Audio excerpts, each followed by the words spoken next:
Assalamualaikum warahmatullahi wabarakatuh. Perkenalkan, saya Dwi Noviarti, kelas 2A Keperawatan, mahasiswa di Poltekkes Kemenkes Tanjung Pinang, Prodi D3 Keperawatan. Saya akan menjelaskan mengenai asuhan persalinan. Di asuhan persalinan ada 4 tahap, tahap kala 1, kala 2, kala 3, dan kala 4. Tapi pada video kali ini saya akan menjelaskan mengenai asuhan persalinan kala 1 dan kala 2. Saya ingin bertanya, kapan dimulainya kala 1 dan kala 2? Bagaimana melakukan asuhan persalinan pada kala tersebut?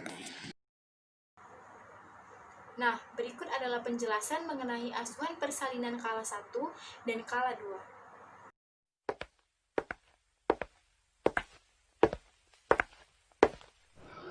2. Baiklah, saya akan menjelaskan mengenai tahap pertama, yaitu kala 1 persalinan. Kala 1 persalinan dimulai sejak terjadinya kontraksi uterus dan pembukaan serviks hingga mencapai pembukaan lengkap, yaitu 10 cm. Persalinan kala 1 berlangsung 18-24 jam dan terbagi menjadi 2 fase, yaitu fase laten dan fase aktif. 1. Fase laten persalinan yang dimulai sejak awal kontraksi yang menyebabkan penipisan dan pembukaan serviks secara bertahap. Fase laten persalinan yaitu pembukaan serviks kurang dari 4 cm dan biasanya berlangsung kurang lebih 8 jam. Kedua, fase aktif persalinan yaitu serviks membuka dari 4-10 cm yang biasanya dengan kecepatan 1 cm atau lebih selama sejam. Pada fase aktif persalinan, terjadi penurunan bagian terendah pada janin. Selanjutnya adalah asuhan persalinan kala 1, pemeriksaan dalam. Asuhan persalinan yang pertama adalah menyambut klien dengan ramah dan sopan, memperkenalkan diri kepada klien, meminta klien untuk mengosongkan kandung kemihnya atau meminta klien untuk buang air kecil, menempatkan alat dekat dengan klien agar mudah dijangkau, menjelaskan tujuan dari pemeriksaan dalam kepada klien, mencuci tangan dan mengeringkan dengan handuk, tutupi badan klien dengan sarung atau selimut, meminta klien berbaring telentang dengan lutut ditekuk dan paha dibentangkan. Selanjutnya adalah gunakan sarung tangan DTT atau sarung tangan steril saat melakukan pemeriksaan. Gunakan kasa atau gulungan kapas DTT yang dicelupkan ke larutan antiseptik. Basuh labia secara hati-hati, basuh dari depan ke belakang untuk menghindari kontaminasi feses. Memasukkan jari tangan dimulai dengan jari tengah, kemudian diikuti oleh jari telunjuk dan jari-jari lainnya. Periksa genitalia eksterna, perhatikan apakah ada luka atau tidak. Nilai cairan vagina dan tentukan ada bercak darah atau tidak. Jika terbawah adalah kepala, pastikan penunjukannya. Selanjutnya adalah nilai celah satura atau sagittalis untuk menilai derajat penyusupan dan apakah ukuran kepala janin sesuai dengan ukuran jalan lahir. Jika pemeriksaan sudah lengkap, maka keluarkan jari tangan dengan hati-hati. Celupkan sarung tangan ke dalam larutan untuk dekontaminasi. Lepaskan kedua sarung tangan secara terbalik dalam larutan dekontaminasi selama 10 menit. Cuci kedua tangan dan keringkan dengan handuk. Bantu klien mengambil posisi yang nyaman. Kemudian jelaskan hasil pemeriksaan kepada klien dan keluarga. Dan langkah terakhir adalah dokumentasi hasil pemeriksaan dalam di lembar partograf.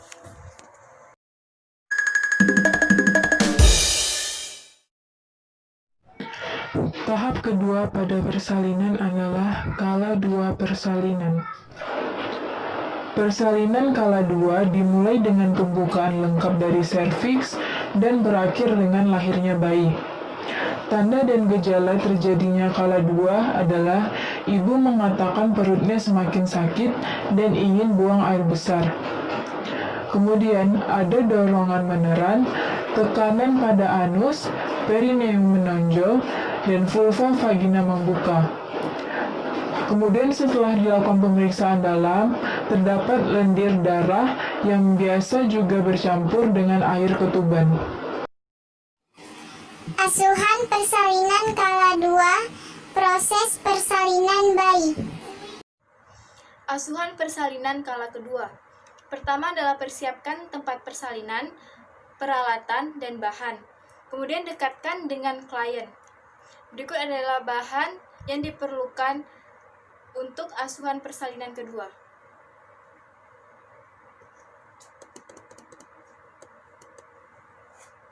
Kemudian adalah melakukan pengecekan tanda Dorantegnus perjolpulka atau dorongan meneran, tekanan pada anus, dan penonjolan pada perineum serta vulva membuka, disertai ibu ingin meneran. Persiapan untuk petugas atau penolong adalah memakai celemek plastik, melepaskan semua perhiasan yang dipakai, cuci tangan dengan sabun dan air bersih mengalir, dan keringkan. Kemudian menggunakan sarung tangan kanan. Menyiapkan pertolongan persalinan. Masukkan oksitosin ke dalam tabung suntik dan meletakkan kembali di partuset atau wadah. Pakai sarung tangan kiri. Tangan kanan mengambil 5 kapas DTT untuk melakukan DTT vulva. Memberitahu klien akan dilakukan pemeriksaan dalam. Melakukan pemeriksaan dalam untuk memastikan pembukaan lengkap. Memberitahu klien hasil pemeriksaan pembukaan lengkap. Bila ketuban masih utuh, maka akan dipecahkan. Periksa kembali denyut jantung janin. Beritahu klien bahwa pembukaan sudah lengkap dan keadaan janin baik. Ketuban sudah dipecah, kemudian mengatur posisi sesuai keinginan klien. Meminta klien untuk meneran. Melakukan pencatatan pada partograf waktu dilakukan pemecahan selabut ketuban, warna air ketuban, dan lain-lain. Pimpin klien mengejan jika klien sudah merasakan adanya dorongan spontan untuk meneran. Tunggu hingga timbul rasa ingin meneran. Lanjutkan pemantauan kondisi dan kenyamanan ibu serta janin dan dokumentasikan semua temuan. Jelaskan pada anggota keluarga tentang bagaimana peran mereka untuk mendukung dan memberi semangat pada klien untuk meneran secara benar. Kemudian mengatur posisi klien sesuai keinginan. Di sini terdapat posisi klien saat persalinan. Ada posisi duduk, posisi berdiri, atau berbaring miring ke kiri atau ke kanan. Selanjutnya adalah memantau selama pelaksanaan kala 2 persalinan. Melakukan penilaian kondisi klien dan janin, serta kemajuan persalinan selama kala 2 persalinan secara berkala. Setelah tidak ada his atau kontraksi, kemudian melakukan pemeriksaan DJJ. Memberitahu keluarga untuk memberi minum kepada klien. Meminta keluarga untuk melakukan rangsangan puting susu. Bila sudah ada kontraksi, pimpin kembali ibu untuk meneran. Jika kepala bayi telah terlihat di vulva 5-6 cm, maka letakkan handuk bersih di atas perut klien. Letakkan kain yang bersih dilipat 1/3 bagian di bawah bokong klien. Buka tutup partuset dan perhatikan kelengkapannya. Pakai sarung tangan DTT atau sarung tangan steril pada kedua tangan. Episiotomi apabila ada indikasi. Pertama adalah memberi tahu dan menjelaskan pada klien akan disuntik di daerah perineum. Penyuntikan likokain di bawah kulit perineum, terus ke jaringan di bawahnya. Memastikan bahwa anestesi sudah bekerja. Melindungi daerah dalam perineum dengan jari telunjuk dan jari tengah tangan kiri. Memasukkan gunting episiotomi di antara jari telunjuk dan jari tengah.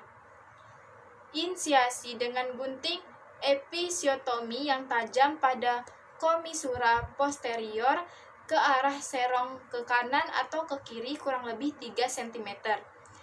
Hal ini dilakukan apabila ada kontraksi. Tekan dengan kasa daerah inisiasi perineum. Bereskan alat dan rendam ke larutan klorin 0,5%. Selanjutnya apabila sudah melahirkan kepala, hal yang dilakukan adalah saat Occiput tampak di bawah simfisis, tangan kanan melindungi perineum dengan dialas lipatan kain di bawah bokong klien. Sementara tangan kiri menahan puncak kepala agar tidak terjadi defleksi yang terlalu cepat saat kepala lahir. Mengusapkan kasa atau kain bersih untuk membersihkan muka janin dari lendir dan darah. Memeriksa tali pusat. Pertama adalah periksa kemungkinan adanya lilitan tali pusat. Ambil tindakan yang sesuai jika hal itu terjadi dan kemudian meneruskan segera proses kelahiran bayi. Jika tali pusat melilit leher bayi dengan longgar, lepaskan lewat bagian atas kepala bayi.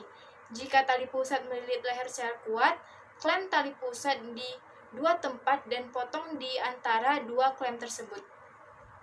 Kemudian apabila bayi telah dilahirkan sampai bahu, tunggu kepala bayi mengadakan putaran paksi luar secara spontan. Menyeka mulut dan hidung bayi hingga bersih. Setelah rotasi eksternal, letakkan satu tangan pada setiap sisi kepala bayi dan beritahukan kepada klien untuk meneran pada kontraksi berikutnya. Lakukan tarikan perlahan ke arah bawah dan luar secara lembut, atau ke arah tulang punggung klien hingga bahu bawah tampak di bawah arkus pubis. Angkat kepala bayi ke arah atas dan luar, atau mengarah ke langit-langit untuk melahirkan bahu posterior bayi. Melahirkan sisa tubuh bayi. Setelah bahu lahir, tangan kanan menyangga kepala, leher, dan bahu janin bagian posterior dengan ibu jari pada leher atau bagian bawah kepala, dan keempat jari pada bahu dan dada atau punggung janin. Sementara tangan kiri memegang lengan dan bahu janin bagian anterior saat badan dan lengan lahir.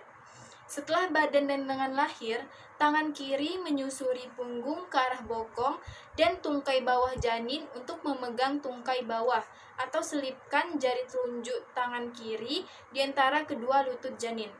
Mata kaki dengan ibu, jari dan jari-jari lainnya. Setelah seluruh badan lahir, pegang bayi bertumpu pada lengan kanan sedemikian rupa hingga bayi menghadap ke arah penolong. Nilai bayi, kemudian letakkan bayi di atas perut ibu dengan kondisi kepala lebih rendah dari badan. Bila tali pusat terlalu pendek, letakkan bayi di tempat yang memungkinkan. Berikut ini adalah foto atau gambar yang menjelaskan mengenai hal tersebut. Selanjutnya adalah memotong tali pusat. Segera mengeringkan bayi, kemudian membungkus kepala dan badan bayi kecuali tali pusat. Menjepit tali pusat menggunakan klem kira-kira 3 cm dari umbilikus bayi. Melakukan urutan pada tali pusat ke arah ibu dan memasang klem kedua, yaitu 2 cm dari klem pertama. Memegang tali pusat di antara dua klem menggunakan tangan kiri.